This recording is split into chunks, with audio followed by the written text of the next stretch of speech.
Boa noite a todos que estão aqui presentes, participando com a gente do estudo do Boa Nova. Aqueles que vão assistir depois a gravação pelo nosso YouTube também. Bom dia, boa tarde, boa noite. E hoje nós vamos fazer o estudo do capítulo 26. Estamos chegando no finalzinho do nosso livro, o coração vai ficando apertado.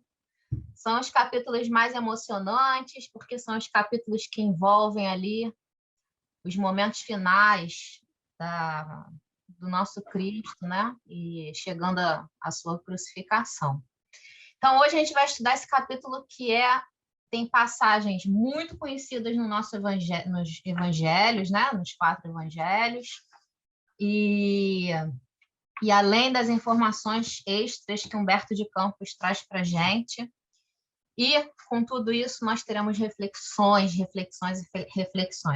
É um capítulo grande, não sei se a gente vai conseguir terminar tudo hoje, mas vamos seguindo com calma.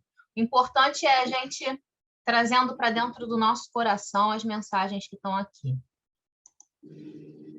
Vamos lá. Tem alguém com o microfone aberto. Lu, acho que você está com o microfone aberto. Pode abrir a hora que quiser falar. Qualquer hora. Vamos lá. A negação de Pedro. O ato do Messias. O que acontece aqui nessa passagem, né? Nesse capítulo? Esse capítulo ele é a continuação do capítulo anterior, onde eles estavam lá na última ceia. Jesus partiu o pão, trouxe aquele ensinamento bonito que a gente viu no estudo passado, né? A verdadeira simbologia daquela passagem. A Patrícia, né? A verdadeira simbologia daquela passagem, que a gente até hoje trata essa passagem de uma forma muito material, que é quando Jesus fala: tomei e comei, este é o meu corpo, e bebei, este é o meu sangue. Essa passagem tem um ensinamento lindíssimo, mas é um ensinamento do ponto de vista espiritual, dos ensinamentos do Cristo, né, da profundidade, e não material, como a gente traz até hoje, comendo um pedacinho de pão, falando que é o corpo do Cristo, tomando um pouquinho de vinho, falando que é o sangue dele. Enfim, tudo isso faz parte de um mesmo ato, que é a última ceia, que está lá no capítulo 25, né? E esse capítulo 26 aqui é a continuação. Ele começa praticamente no último ato de Jesus do capítulo anterior, que foi a Sandra. Quando Jesus, vendo os discípulos discutindo quem seria o maior no reino dele, né, que viria a se estabelecer, que na cabeça deles ainda era um reino muito, muito longe da verdade, era um reino material, de conquista pela força, conquista pelo poder. Jesus, vendo aquela discussão ali, levantou-se, tirou a túnica, vestiu-se como servo, começou lavando os pés dos discípulos, dando o maior exemplo de humildade, né? E falou: aquele que quiser ser maior, que se faça o menor de todos. Esse capítulo de hoje, a negação de Pedro, começa com um finzinho, porque é o mesmo ato, tá? E aí vamos prosseguindo para a gente ver.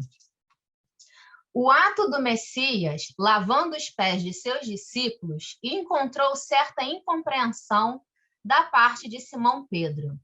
Simão Pedro era sempre aquele verdadeiro, né? Ele não escondia o inconformismo dele com determinadas questões, ele não escondia a dúvida por não compreender a aparente, na interpretação dele, contradição do comportamento do Cristo com a lei antiga, mas ele não escondia isso, né? Ele era verdadeiro e falava, na nossa linguagem, mandava na lata, né? Falava: não, mestre, o que é isso? Estou entendendo. O velho pescador não concordava com semelhante ato de extrema submissão e, chegada a sua vez, obtemperou resoluto. Então, Jesus lavou os pés ali de alguns discípulos, né? E os discípulos deixaram, percebendo ali, né? Já sabendo que aquilo ali era algum ensinamento que o mestre estava dando, né? Percebendo, deixaram, mas Pedro não. No momento dele, Priscila está entrando. Quem Quem entrou agora eu não dei boa noite ainda. Boa noite. Deixa eu ver quem. Sandra. Patrícia, boa noite. Sejam bem-vindas. Boa noite, meninas, bem-vindas. Priscila. Priscila. Ele está conectando ainda o áudio dela. Vamos lá, prosseguindo.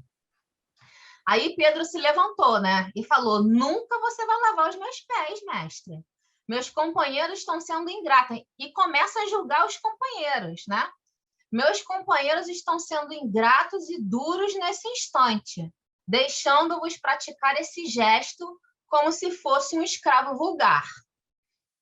E aí, depois que Pedro falou essas palavras, né? Olhando para a assembleia ali, para os outros discípulos, com um olhar de desprezo e reprovação, Jesus começou a trazer para ele seus ensinamentos. Simão, não queira ser melhor que os teus irmãos de apostolado, em nenhuma circunstância da vida.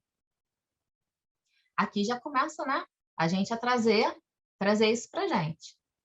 Quantas vezes a gente não acha que sabe mais, que tem melhor posição de falar, que tem melhor posição de ensinar, né? Mas, na verdade, não deveríamos ter essa postura. Em verdade, assevero-te que sem o meu auxílio, você não participará com o meu espírito das alegrias supremas da redenção. Ou seja, sem o meu auxílio aqui, eu entendo, sem o meu auxílio de te ensinar, né, de te fazer compreender verdadeiramente a profundidade dos meus ensinamentos, e sem o meu auxílio de te amar acima de tudo, você não vai conseguir. Então, acalma teu coração. O antigo pescador de Cafarnaum aquietou-se um pouco. Já tinha passado, né, por aquela experiência, quem fez o estudo ou já viu o estudo, aonde, num primeiro momento, Pedro, quando Jesus pergunta, né, quem vocês dizem que eu sou? E Pedro fala, você é o Cristo vivo, Filho de Deus. E aí Jesus fala, muito bem, Pedro, pois não foi você que falou, mas Deus que falou por você. E no momento seguinte, Jesus fala que vai embora, e aí Pedro começa a falar que não, e aí Jesus fala, afasta-te de mim, Satanás. Pedro já tinha passado por isso, né? Que foi um choque para ele. Aqui, quando Jesus já deu o primeiro sinal para ele, falou, Pedro, calma, ele já aquietou, fazendo calar a voz de sua generosidade quase infantil. Igual a gente. Espíritos infantis tentando caminhar, tentando entender, mas aos olhos de Cristo, né, do nosso mestre. E aos olhos, principalmente de Deus, nosso Pai, nós somos crianças brigando pelos brinquedinhos. Terminada a lição e retomando o seu lugar à mesa, ou seja, terminou de lavar os pés em silêncio, mas um silêncio que falava muito, Jesus voltou para o seu lugar da mesa, né? E logo após, todavia, dando a entender que sua visão espiritual devassava os acontecimentos do futuro, ou seja, né, antevendo já o que viria a acontecer, começou a falar. Continuou, né? Porque ele já tinha iniciado a falar que era chegado o momento em que se cumpriria a promessa, a profecia, que seria necessário ele passar pela humilhação, que seria necessário ele passar por todo o sofrimento, mas que ele já sabia e que ele estava com o Pai. E ele continuou. Aproxima-se a hora do meu derradeiro testemunho.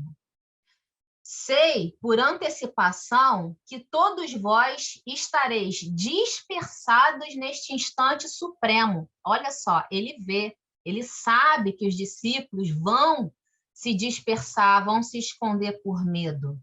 É natural, ele fala, porquanto ainda não estão preparados, senão para aprender. Ele compreende, né? Ele entende que eles não estão ainda preparados, eles estão no processo, né? Antes, porém, que eu parta, quero deixar-vos um novo mandamento. Ó, vamos primeiro ver a questão anterior. Às vezes, quando a gente faz a nossa autoanálise, né, em determinados momentos, que a gente sai, né, do caminho, daquela derrapada e sai do caminho, e a gente pensa, caramba, né, eu errei. Às vezes, a gente tem o hábito, por séculos e séculos, né, a gente ter sido treinado a pensar que Deus castiga, né, que Deus está ali cobrando para a gente, pontinho por pontinho, do que a gente faz, da gente expressar em Deus a nossa inferioridade humana, com todos esses sentimentos, né, de rancor, de mágoa, não são sentimentos divinos. Deus está longe disso, né? Se Cristo está longe disso, imagina Deus. Essa passagem aqui, esse pequeno trechinho, mostra para a gente como é o olhar de Jesus e como é o olhar de Deus para a gente. Nós somos crianças espirituais. Então, a gente não tem que se olhar dessa forma, né? De se cobrar dessa forma, que Deus não vai dar. Deus tá triste, Deus está brabo comigo, né? Não existe isso. Existe sim, como a gente também já estudou. A nossa consciência despertando para a gente as nossas falhas e nós mesmos nos imprimindo o nosso julgamento com a nossa necessidade de voltar para o caminho e seguir no caminho reto. Esse é o nosso julgamento. Jesus, né, nos ampara, nos auxilia sempre. E Deus, né, nosso Pai maior, também, nunca nos desampara. Ele é um pai, como disse aqui também já na passagem pelo próprio Cristo, ele é um pai que educa, né, e transforma, não um pai que pune. Antes, porém, que eu parta, quero deixar-vos um novo mandamento. Isso aqui era o que a gente tinha que carregar. Aliás, a nossa casinha, nosso Recanto Espírita Sol de Assis, né, Lu? A gente tem um acordo que assim que ela tiver uma sede física, na entrada vai ter uma placa com essa frase. Essa frase aí é tudo.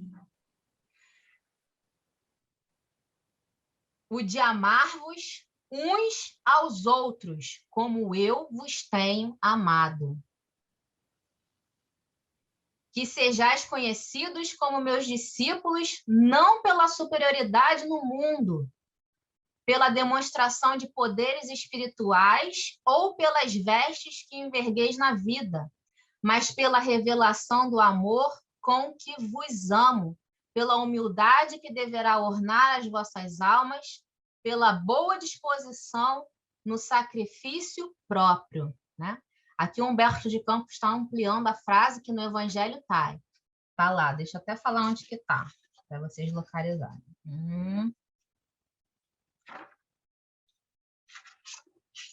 Quem gosta de ir lá no Evangelho depois, conferir.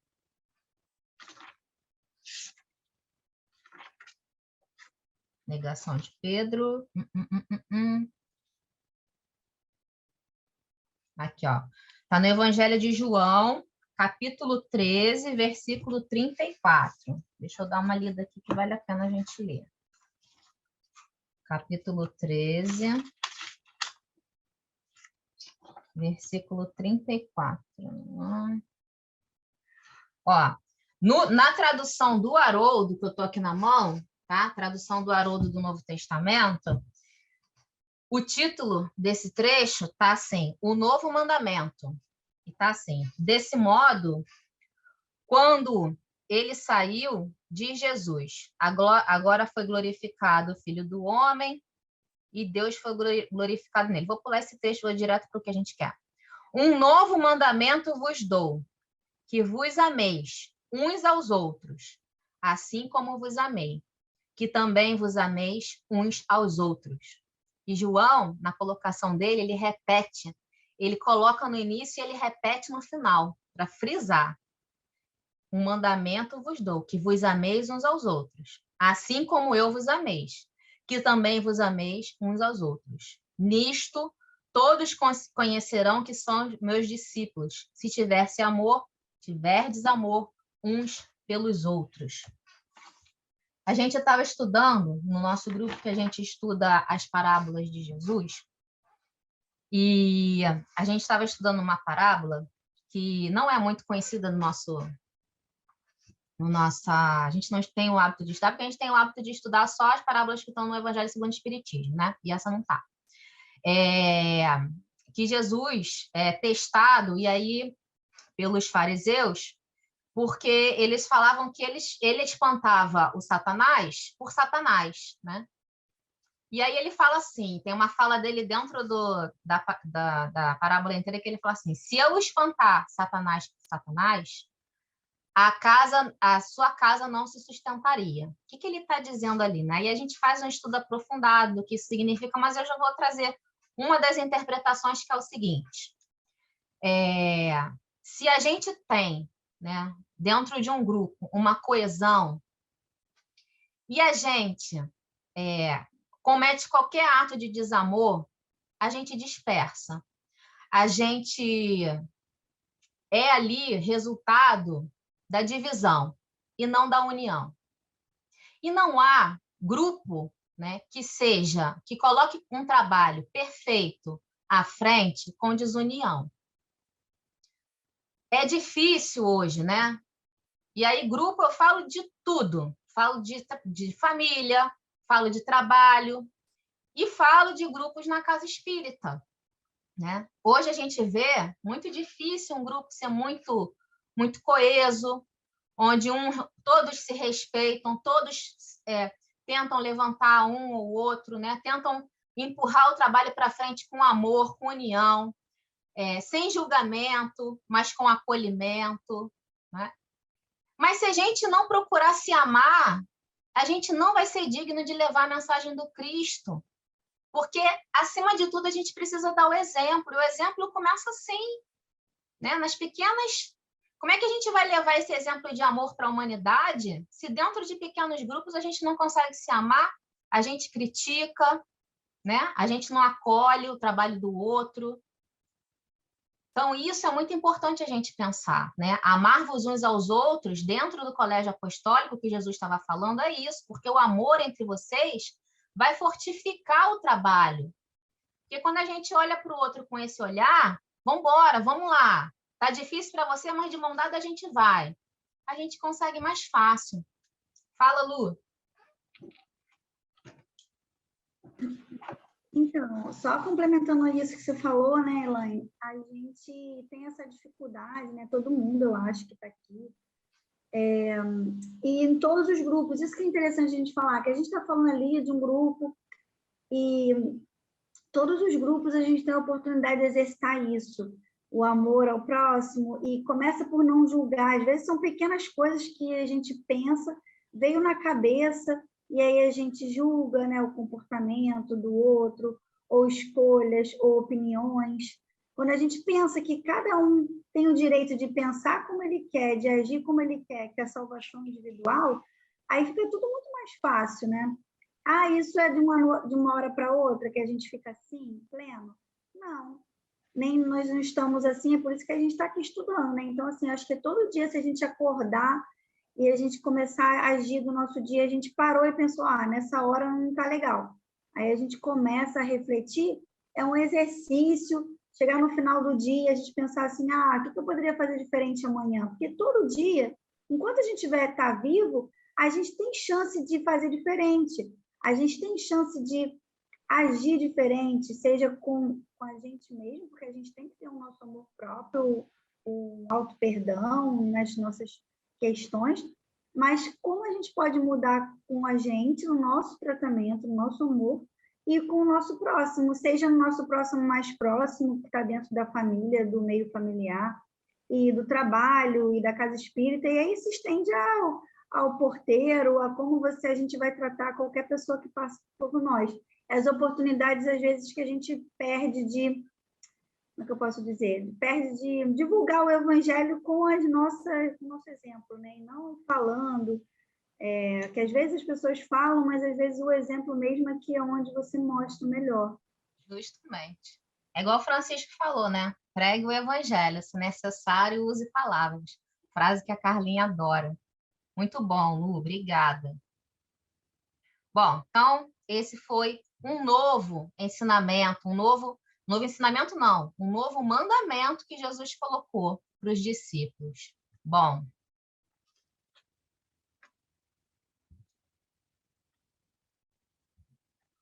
vendo que Jesus repetia uma vez mais aquelas recomendações de despedida, olha Pedro aí nervoso, né? Com Jesus ali se despedindo. Pedro, dando expansão ao seu temperamento irrequieto, já saiu ali da quietude que Jesus conseguiu colocar ele, já estava irrequieto de novo. E adiantou, inconformado. E adiantou-se indagando: afinal, Senhor, para onde você vai? Ó, esse trechinho aqui, eu já tinha falado para vocês na semana passada, está lá no Evangelho de João também, capítulo 13, começa no versículo 36, que é aquela passagem interessante, onde só está no Evangelho de João, onde diz: Jesus é o caminho, a verdade e a vida, onde ele fala que enviaria um paracleto, né, um consolador prometido. É uma passagem que eu adoro no Evangelho. Então é isso aqui, ó. Afinal, Senhor, para onde vai? O mestre lhe lançou um olhar sereno, fazendo-lhe sentir o interesse que lhe causava a sua curiosidade, e redarguiu: ainda não te encontras preparado para seguir-me. O testemunho é de sacrifício e de extrema abnegação, e somente mais tarde entrarás na posse da fortaleza indispensável.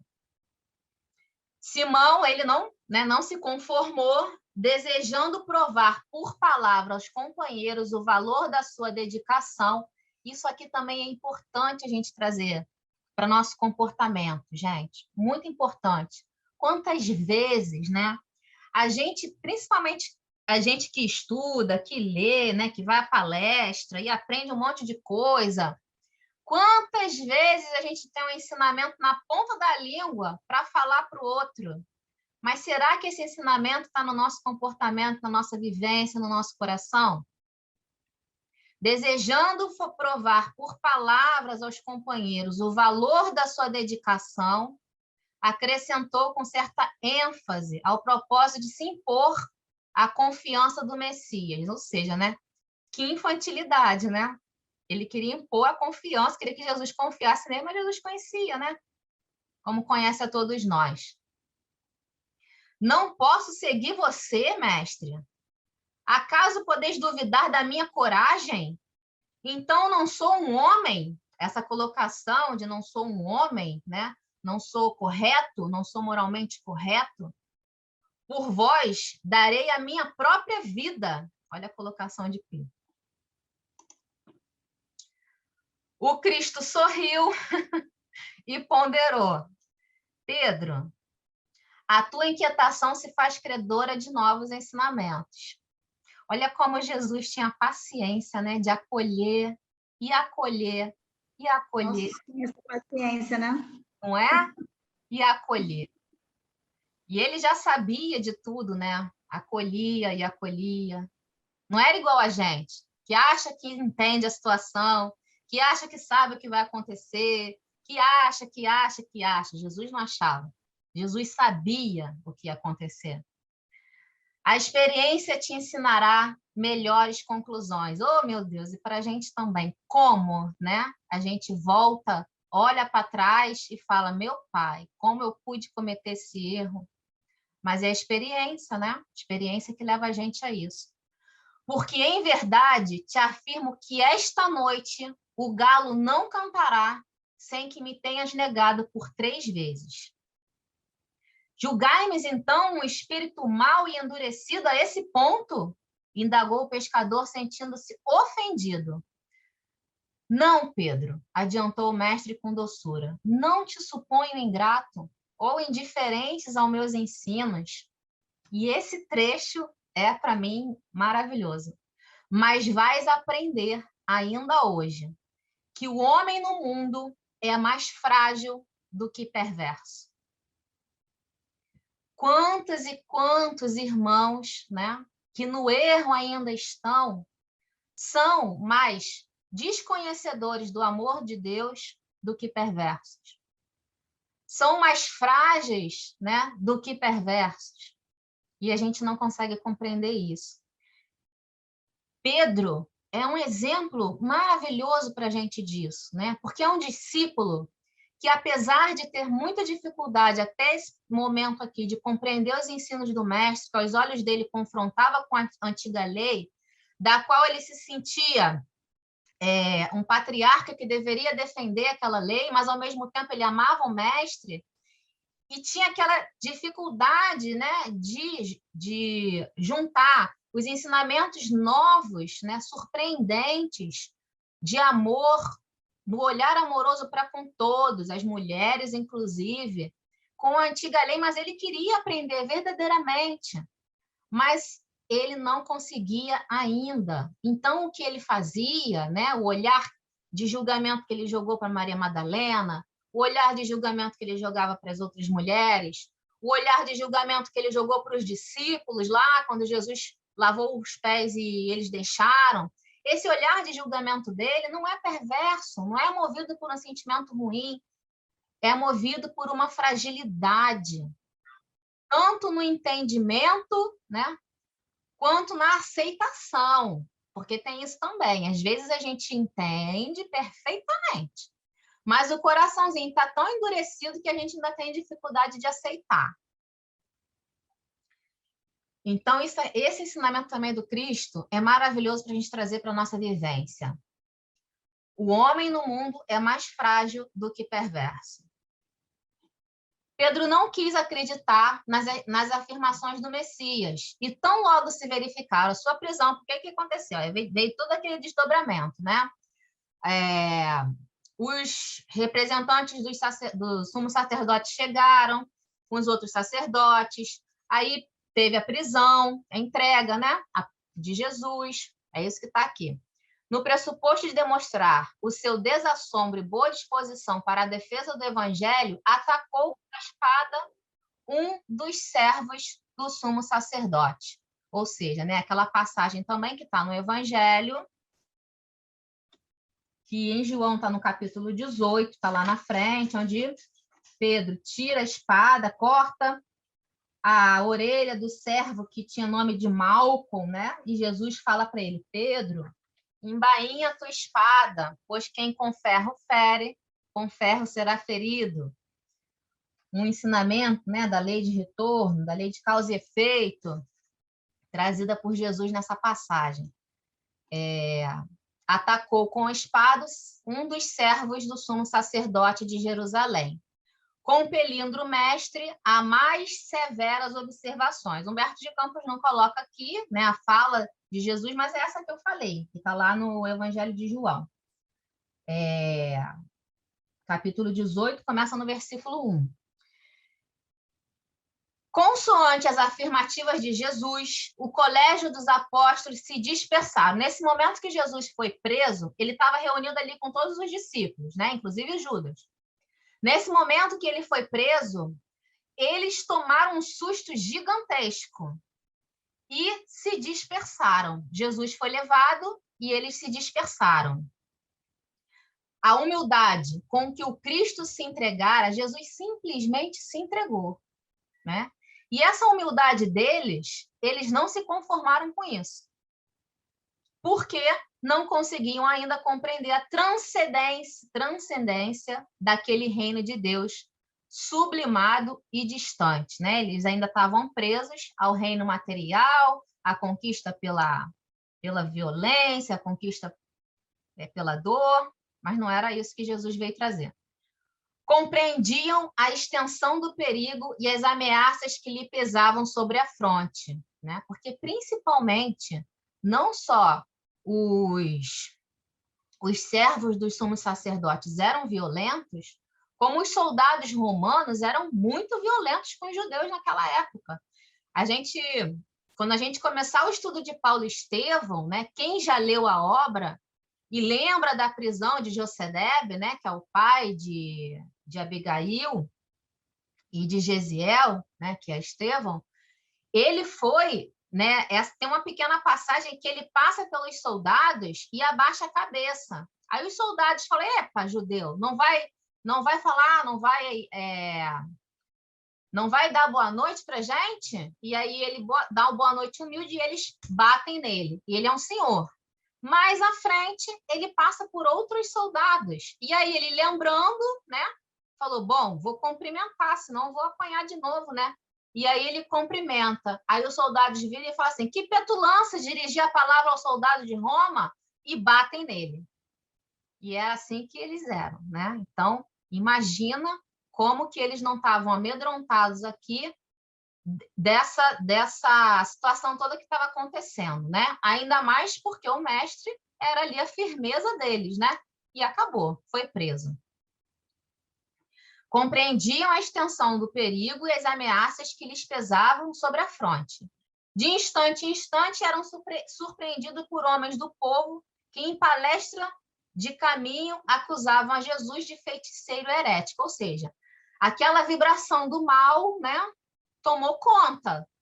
E o povo, né, começou a falar que Jesus era feiticeiro, que era herético, que era tudo aquilo que os sacerdotes, com o sumo sacerdote, incitou ali naquele povo contra Jesus, né? Porque eles já tinham de diversas formas tentado fazer com que Jesus contrariasse a lei, né? Mas Jesus até ali não tinha contrariado.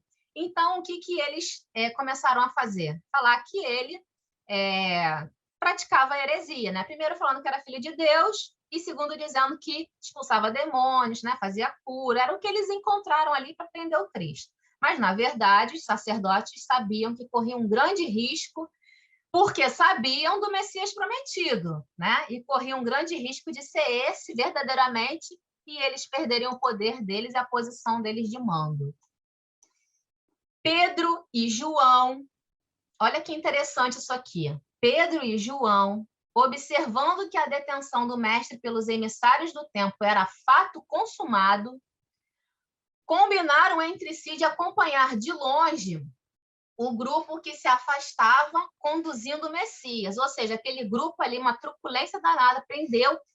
Pedro e João ali de início, né, eles seguiram, eles andavam muito juntos, né, e eles se falaram: vamos seguir, né, para ver o que vai acontecer com o mestre, e de início eles seguiram acompanhando, procurando os demais companheiros receosos da perseguição que haviam debandado. Então, os dois ali de início continuaram juntos. Ambos, no entanto, desejavam prestar a Jesus o auxílio necessário. Os dois tinham interesse, né? Intenção verdadeira de auxiliar. Quem sabe eles poderiam encontrar alguém com recurso de salvá-lo, né? Alguém que eles conhecessem, que tivesse conhecimento no templo. Era mister certificar-se de todas as ocorrências. Mobilizariam suas humildes relações em Jerusalém a favor do mestre querido. Compreendiam a extensão do perigo e as ameaças que lhe pesavam sobre a fronte, de serem presos também, né? De instante em instante eram surpreendidos por homens do povo que a caminho acusavam... É o mesmo trecho, né? Vamos lá. A noite caía sobre a cidade. Os dois discípulos observavam que a expedição de servos e soldados chegava à residência de Caifás. Quem era Caifás, né? Jesus foi preso na casa de Caifás. Caifás era o sumo sacerdote do Sinédrio. O Sinédrio, a gente já viu aqui em alguns estudos, representava ali para o povo judeu o poder máximo julgador, né? Como se fosse hoje o nosso STF, era lá o Sinédrio. E o poder máximo legislativo, era lá o Sinédrio. E o poder máximo religioso, tudo concentrado lá.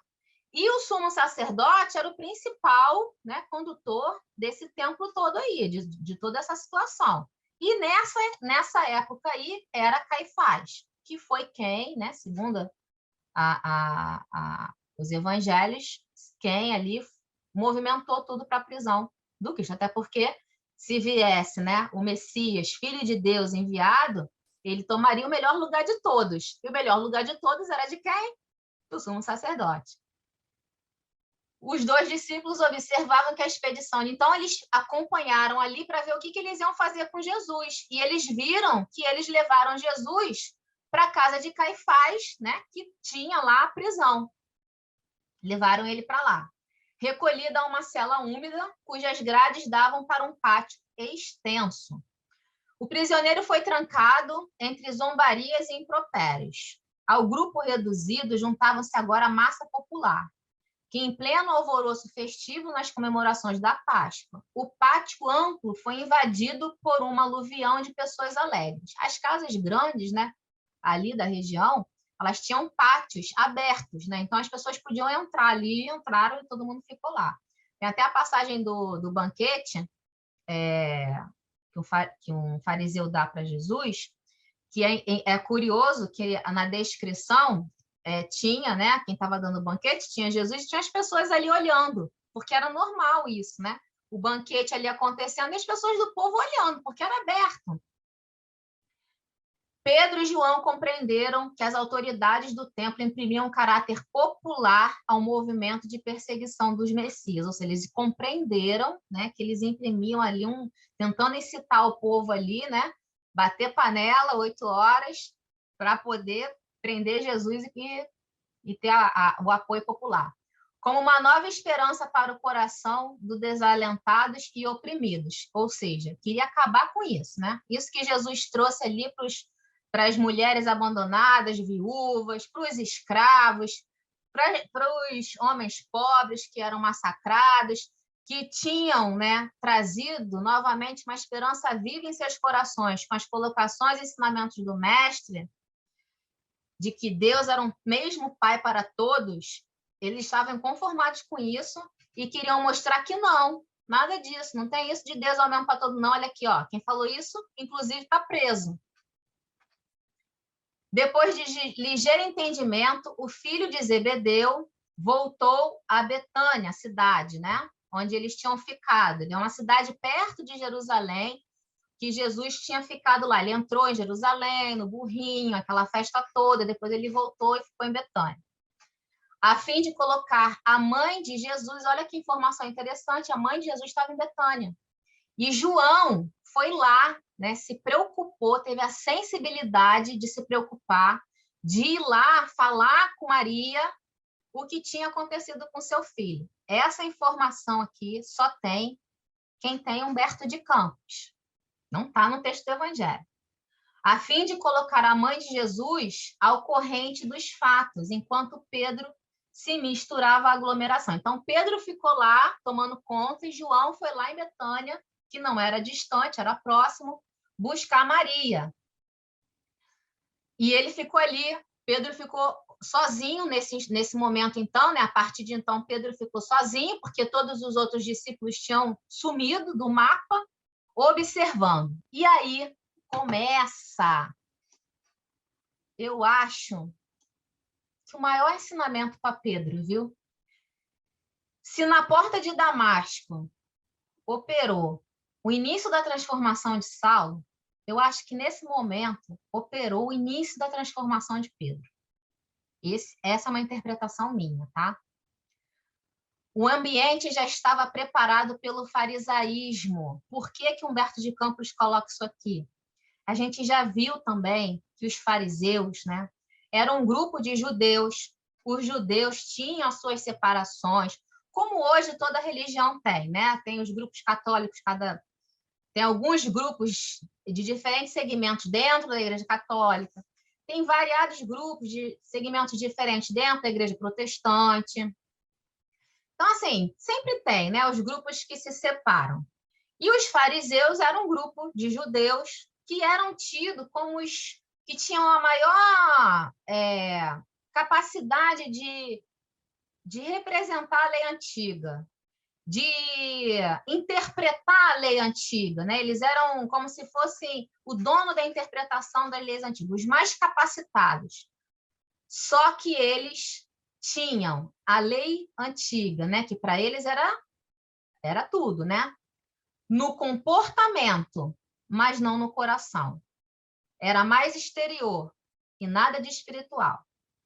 Esses eram os fariseus. Quem tiver curiosidade de ler um pouquinho mais sobre os fariseus e tiver o Evangelho segundo o Espiritismo, lá no início, Kardec maravilhosamente coloca algumas interpretações de algumas palavras da época, né?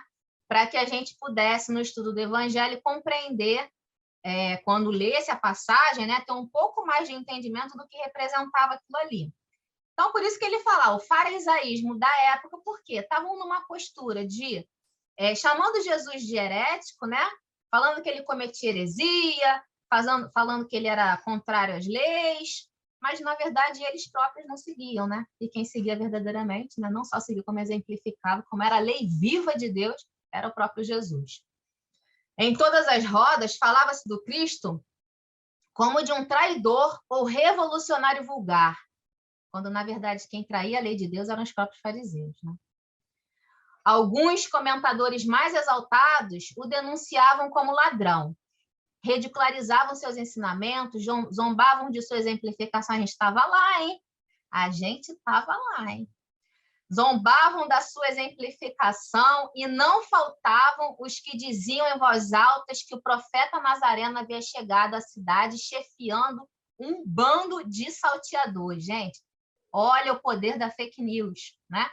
Um bando de salteadores, olha como isso exaltava o povo. Aí, o que acontecia? Quem nem tinha visto, nem tinha conhecimento, já tomava isso como verdade. É assim que funciona, né? E é verdade, é ele mesmo, eu vi, é ele. Pois bem, o velho pescador de Cafarnaum imagina Pedro sozinho ali, vendo esse alvoroço, vendo esse ódio, vendo essa raiva toda, vendo Jesus como foi tratado, e imagina como não estava o seu coração. Aquele coração que Jesus já tinha penetrado, já tinha visto, não a sua maldade, mas a sua fragilidade.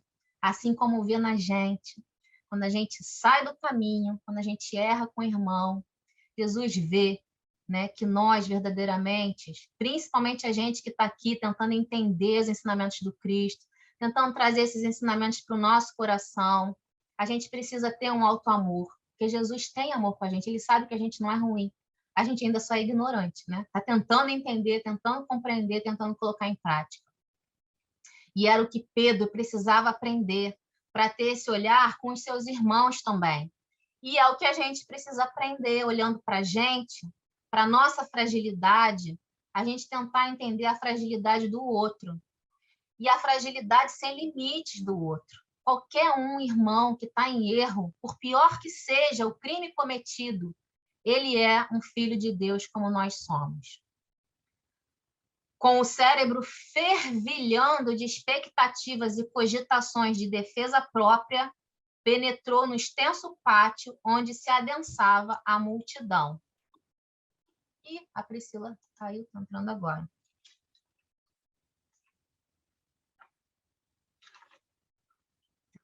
Aqui. Para logo, uma das servas da casa se aproximou dele e exclamou surpreendida. Uma das servas da casa reconheceu ele, virou para ele e falou assim: "Você não é um dos companheiros desse homem?" Indagou, designando a cela onde Jesus se achava encarcerado, apontando para a cela, né? Você é um amigo desse homem aí? E foi a primeira vez que Pedro, sentindo o peso da situação, refletiu um momento, né? E reconhecendo que o instante era decisivo, respondeu dissimulando a própria emoção: "Você está enganada, não sou eu." É a primeira vez que ele nega Jesus, movido pelo medo, movido, né, pela angústia. Já é a segunda vez que a gente vê Pedro movido dessa forma, né? O apóstolo ponderou aquela primeira negativa no momento que parece até, gente, eu pelo menos, quando eu não seguro e falo a besteira o irmãozinho, eu falo, falei. Aí Pedro vira e fala, não sou eu. O apóstolo ponderou aquela primeira negativa e se pôs a considerar que semelhante procedimento, aos seus olhos, era o mais razoável. Aí pensou, né, que tinha outras possibilidades ao seu alcance a favor de Jesus. Eu preciso me manter livre para poder ajudar a Jesus. Fingindo despreocupação, o irmão de André se dirigiu a uma pequena aglomeração de populares, tentando se misturar ali, né, com os populares, onde cada qual procurava esquivar-se ao frio intenso da noite, aquecendo-se junto de um braseiro. E, de novo, outra pessoa fala: então, veio socorrer o mestre? E aí ele fala de novo: que mestre? Perguntou o pescador de Cafarnaum, entre receoso e assustado. Nunca fui discípulo desse homem. Segunda negação de Pedro.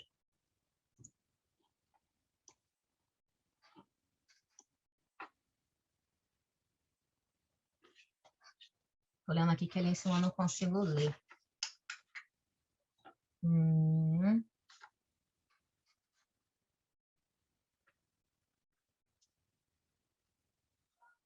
Fornecida essa explicação, todo o grupo se sentiu à vontade para comentar a situação do prisioneiro. Ou seja, quando ele falou que não era ele, e eles começaram ali, então, a falar: não é não, então vamos meter o malho aqui. Aí começaram a falar.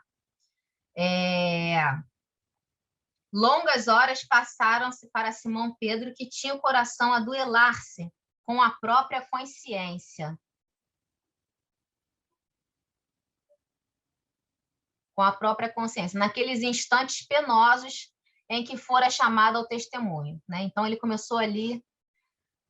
Imagina a dor no peito que Pedro não sentiu nessa hora, né? Vendo Cristo naquela condição, ele se achava, né, o maior de todos os representantes ali do colégio apostólico, queria de alguma forma ajudar, mas ao mesmo tempo estava com medo, estava receoso, já tinha negado Jesus 2 vezes, no seu íntimo ele já estava se julgando por isso. A noite ia adiantada quando alguns servidores vieram servir bilhas, copo, né, de vinho. Um deles, encarando o discípulo com certo espanto, falou: é esse aí, ó. É bem ele, aquele discípulo que nos atacou com a espada. Além de tudo, não só com medo de ser reconhecido como discípulo, foi reconhecido como discípulo que atacou o sacerdote do templo, o soldado do sacerdote do templo. Olha isso. Entre as árvores do horto, Simão ergueu-se pálido e protestou: não, amigo, está enganado, que isso? Vê que isso não seria possível? Logo que pronunciou sua derradeira negativa, o galo cantou. Os galos da vizinhança cantaram em vozes estridentes, anunciando a madrugada. Gente, quando a gente faz um estudo aprofundado dos textos do Evangelho, as palavras, né? Porque assim, as mensagens, elas estão ali, mas elas possuem uma profundidade muito maior, né? Eu não canso de falar isso, do que a nossa leitura, né? A nossa interpretação literal. E algumas palavras, elas têm significados que se repetem ao longo do Evangelho. E a madrugada, ou a noite e o dia, representam momentos da nossa vida que são os momentos bons, né? Quando a gente está bem, e os momentos de dor. Então, na interpretação de várias passagens, quando está lá a colocação, e fez-se o dia, representa o momento que a gente saiu de uma prova ou de uma expiação e respirou aliviado. Fez-se o dia, a claridade, a luz.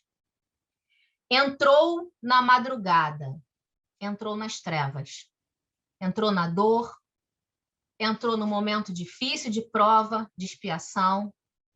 Então, nesse momento aqui, anunciando a madrugada para Pedro, né? Pedro entrava ali no seu momento de maior profundidade, de maior dor. Pedro recordou as palavras do mestre e sentiu-se perturbado por infinita angústia. Imagina, né? A dor deles, nesse momento, quando ouviu o galo cantar, ele deve ter se arrepiado, ou gelado, né? Ou quase desmaiado. Quando ele ouviu o galo cantar, ele lembrou da palavra do mestre. Levantou-se cambaleante, voltou-se instintivamente, ou seja, não estava mais nem raciocinando mais direito, para a cela que o mestre se achava prisioneiro. na colocação de Humberto de Campos, ele conseguia, mesmo que de longe, avistar Jesus preso, né? Porque lá na frente a gente viu que falou que a cela dava para um pátio. Então, ele conseguiu ver o mestre. Eu tentei montar aqui, né, nas gravuras, que seria mais ou menos isso. Viu o semblante sereno de Jesus, a contemplá-lo através das grades. Imagina a dor, né? Presa de indizível remorso, o apóstolo retirou-se envergonhado de si mesmo. Dando alguns passos, alcançou os muros exteriores, onde se deteve a chorar amargamente.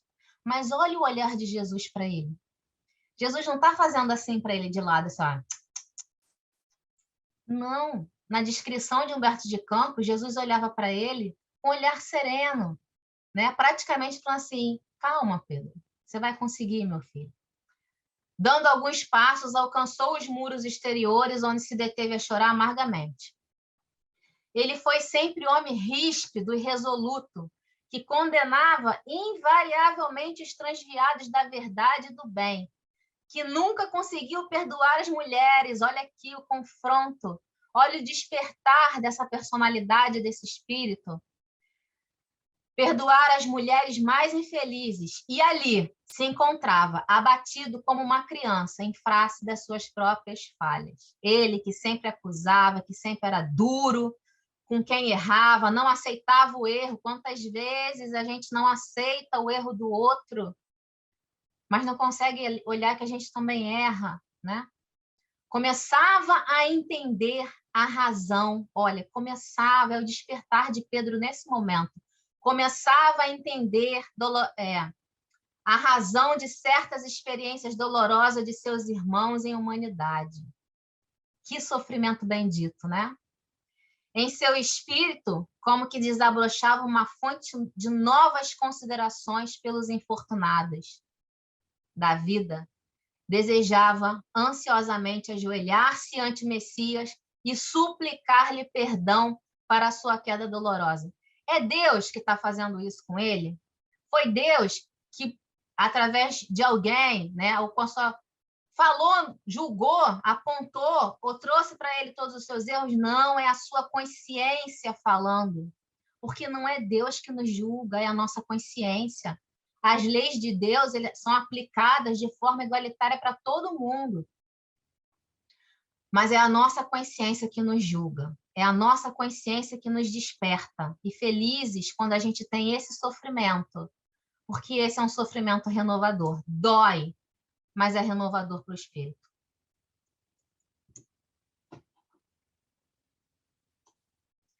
Através do véu de lágrimas que lhe obscurecia os olhos e talvez, né, Pedro não aceitasse nem aquela coisa, não, menos chora, tem que ser forte. Mas agora era ele que chorava.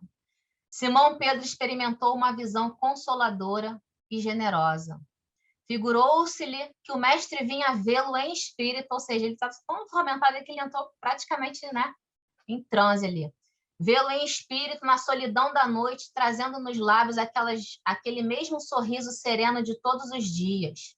Ante a emoção confortadora e divina, Pedro ajoelhou-se e murmurou: Senhor, perdoa-me. Mas nesse instante nada mais viu na confusão de seus angustiados pensamentos. Já estava à noite, né? A lua enfeitava de luzes as vielas desoladas. Foi aí que o antigo pescador refletiu mais austeramente, lembrando as advertências amigas de Jesus, quando lhe dizia: Pedro, o homem no mundo é mais frágil que perverso. E foi Pedro, quando Saulo, já passado pela experiência da porta de Damasco, eu estou antecipando nosso estudo aqui do Boa Nova, mas só um pouquinho, a gente vai rever isso depois. Foi buscar lá na casa do caminho os discípulos, né, naquela ânsia de se mostrar renovado para eles. E os discípulos conhecendo, né, quem era aquele judeu, né, aquele homem que perseguia os cristãos, se sentiam amedrontados. e falaram: não, Pedro, não vamos deixar ele entrar aqui, esse homem persegue, ele está mentindo. Não deixaram ele entrar, mas Pedro, né, sabendo e conhecendo Saulo, que depois viria a ser Paulo de Tarso, pede para um dos que estavam ali ir lá onde eles estavam, né, e verificar se era verdade o que ele falava. Porque ele aprendeu nessa passagem que o homem no mundo é mais frágil que perverso. Porque se ele não tivesse aprendido, ele jamais teria deixado Saulo entrar na casa do caminho. Mas ele aprendeu. Muita emoção, né, amores? E aí, Sandra, o que você achou? Quer colocar alguma coisa? Pode falar. Heloísa, Elza, todo mundo. Juliette, Lua. Quanto de Pedro a gente traz dentro da gente ainda, hein? Quanto de Pedro a gente traz endurecido, né? De julgamento com o outro, com a gente, né? Falta de amor próprio com os nossos erros. Muito bom, né? A gente olhar. Fala, Marcinha. Fala, meu amor.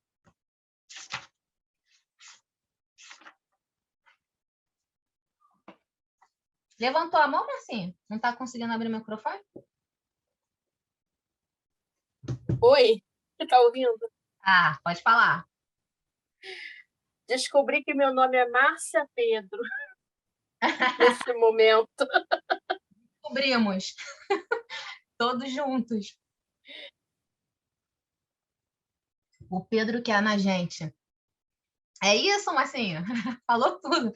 Falou tudo em poucas palavras. Descobrimos, né? O Pedro que temos dentro da gente. Quando a gente lê os textos do Evangelho, né, e lê as passagens desses personagens, como a gente viu de Judas, né, de Pedro, que negou Jesus, a gente sempre tem a tendência, né, de aflorar na gente o julgamento também. Assim, Judas foi aquele que entregou Jesus, né? E Pedro foi aquele que negou, né? Eu sei disso.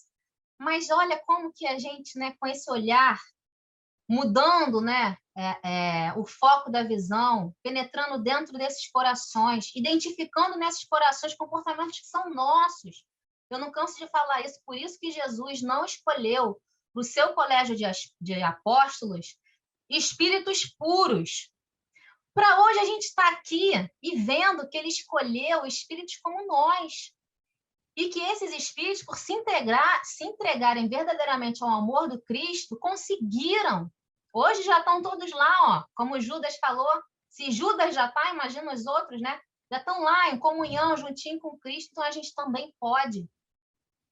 A gente também tem essas potências dentro da gente, de verdadeiramente se transformar. Por isso que os discípulos foram, né, homens, como nós somos. Espíritos passando pelas mesmas experiências, dificuldades, todas que nós temos. E por isso que cada um no colégio apostólico tinha um aspecto diferente, para representar todas as angústias, dificuldades da humanidade inteira, porque cada um tem a sua, né? Angústia, depressão, ansiedade, medo, dificuldades com a família, tudo isso tinha no colégio apostólico. Juliette está colocando um monte de coisa aqui no chat. Vamos lá. São muitos desafios da vida. Muito bom. Eu sou Juliette Pedro. Lu colocou, todos nós temos um pouco de Pedro. A Juliette colocou, não pelo julgamento, mas pela dificuldade de revelar, tolerar, na verdade, algumas coisas. Das pessoas imperfeitas como eu. Preciso muito trabalhar isso. Precisamos todos, Juliette, todos nós temos ainda nossas dificuldades. Pri, você, Pri, que gosta de fazer colocações também tão legais. Tá quietinho. Então, consegue me ouvir? Sim, perfeito. Então, a gente se auto... como é que eu vou dizer? Sabota, né? O tempo inteiro, né? A gente cobra daquele irmãozinho o que a gente não faz. Sempre assim, né? Em qualquer coisa, né? Na verdade, para mim, eu vejo muito claro essa questão de Pedro, porque é exatamente isso. A gente cobra das pessoas o que a gente não faz. Isso eu acho que é um exercício diário, né? A gente tem que se policiar ao sempre apontar o dedo, sempre estar... É porque eu acho que o outro é o nosso espelho, talvez, né? De repente, ele está agindo de maneira errada, que a gente acha que é errado, mas de repente é um reflexo de mim para ele. E ele age daquela maneira comigo, porque em algum momento eu agi com ele também, enfim.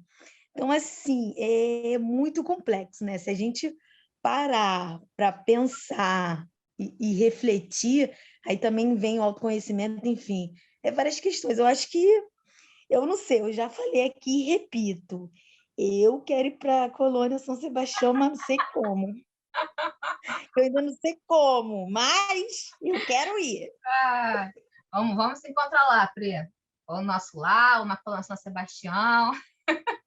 Eu falo com as meninas do trabalho, a dona Lourdes, ela não está aqui hoje, né? A gente saiu de hoje de um treinamento exaustivo no trabalho, chegamos, era 6h pouca, de repente, por isso que ela não conseguiu pegar aqui o encontro, mas, enfim, às vezes a gente está, né? Eu tenho uma pessoa no trabalho que realmente é uma prova e expiação para mim, 8 horas do meu trabalho, sabe? Aí eu fico exercitando, oh, meu Deus, por que você me prova fazer essa prova tão... Ai, esse irmãozinho que eu não consigo, Jesus, me ajuda. Aí a dona Luz fala, olha, a prova e expiação, faz prece que melhora. Eu falei, ai, dona Luz, me ajuda, porque eu sozinha não tá dando conta, sabe? Então, eu acho que é isso. Aí ela fala, isso aqui é um teste para você. Esse irmãozinho aí que te testa é para... Não leva ele para frente, não. Resolve aqui e, olha, a gente ri, mas é um riso sério, de verdade, para a gente poder realmente se policiar e não deixar com que aquele coleguinha vire a sua pedra, né? E exercitar, tipo, eu vou mostrar para ele que não é assim e ele vai ver o reflexo em mim e, de repente, vai voltar para mim, né? Eu acho que é muito complicado, é difícil muito. Eu acho que ninguém vai nascer Jesus mesmo, Claro. e é sobre isso. Muito bom, Pri.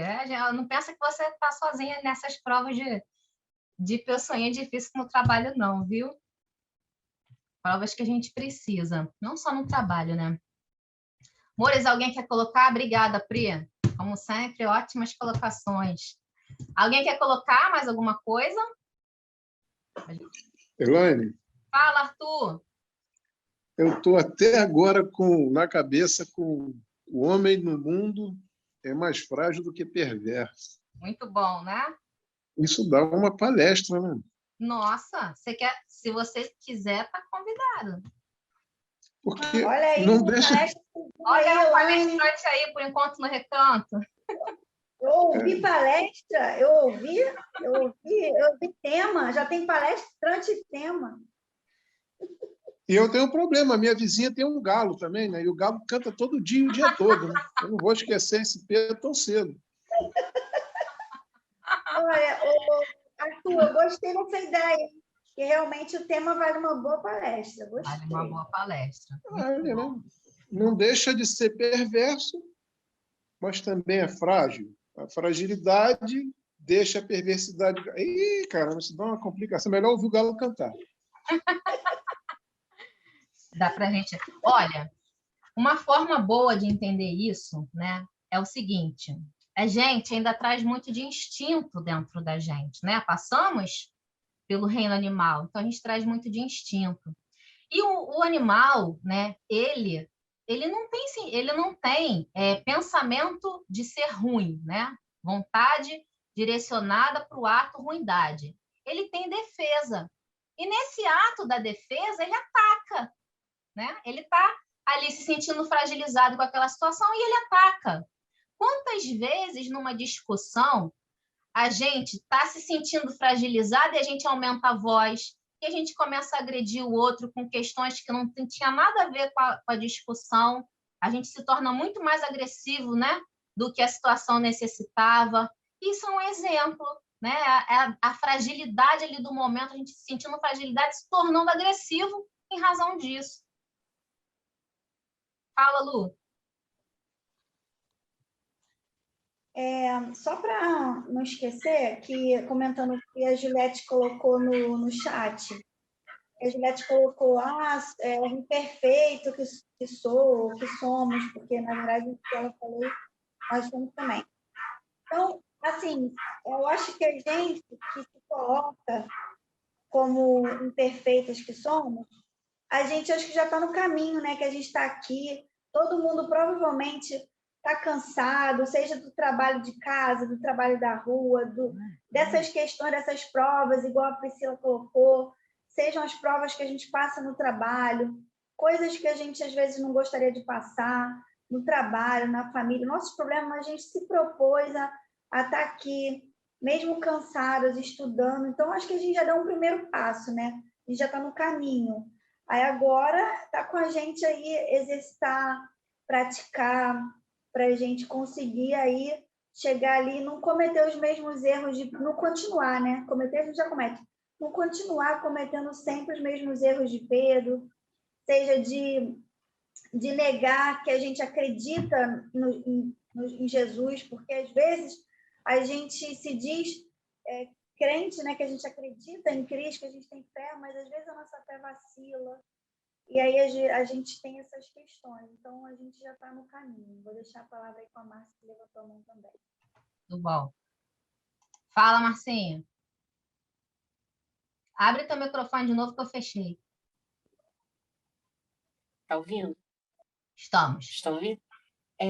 Eu aprendi há mais de 10 anos atrás uma técnica e eu sempre, a partir desse momento, sempre coloquei em prática em momento de uma discussão com alguém, onde você está visando realmente ser ouvido e realmente que aquilo seja resolvido, você não vai falar o que você pensa, o que aconteceu. Se cada um falar como se sente, não existe a discussão, existe uma conciliação. Porque quando a gente fala o que aconteceu, a gente vai sempre querer mostrar o nosso lado, a gente, lógico, vai sempre achar que nós estamos com razão, mas sempre existe ou pode existir 2 lados, 3 lados. E se você falar como você se sente e a outra pessoa falar como ela se sente, não vai haver mais discussão. Vocês vão encontrar muito facilmente o caminho para aquele impasse, para aquela situação difícil. Se cada um se propuser a falar como se sente. E isso sempre deu muito certo. Muito bom, Marcinha. Legal. E aí, se você ficar tentando defender ali a sua tese do acontecido, realmente cada um vai tentar e ninguém muda o outro, né? Principalmente no momento de discussão. Normalmente você não muda o outro, ainda mais no momento de discussão, né? Acalorado. Muito bom. Então, amores, hoje a gente encerra por aqui. Muito obrigada por vocês estarem aqui, ajudando a gente a fazer. Obrigada, Sandra, Juliette, Elza, Márcia, Heloísa, Arthur e Prilo, ajudando a gente a construir esse estudo. Esse estudo, a gente traz ensinamentos novos, né, que eu pesquiso lá, nos textos do Evangelho. O Humberto de Campos traz muita coisa legal para a gente, mas o principal que a gente tem que ter na nossa cabeça é que esse estudo é para o coração, para a gente tirar desse estudo o que vai ser melhor para a gente, né, auxiliar a nossa caminhada. E, principalmente, a gente se reconhecer como estamos todos na mesma caminhada, juntos, né? Obrigada, amores. Ó, como eu não fiz a prece na abertura, eu vou fazer a nossa prece agora no final, tá? Para a gente encerrar. Então, envolvidos nessas vibrações, nesses ensinamentos que o Mestre tão grandiosamente nos deixou, envolvidos com essa espiritualidade amiga que nos acolhe, enchendo os nossos corações de fé, de esperança, agradecidos por essa doutrina consoladora que nos esclarece que nosso Pai não é um Deus vingativo, mas é um Pai amoroso, que nos acolhe, que nos ilumina, que nos traz o seu amor sublime. E nosso Mestre Jesus querido, nosso irmão maior, que nos auxilia tanto, desde muito e até o final. Agradecemos muito pelo amparo e pedimos, Pai, a Ti, que permaneça em nossos lares, que permaneça em nossos corações, hoje e sempre. Que assim seja.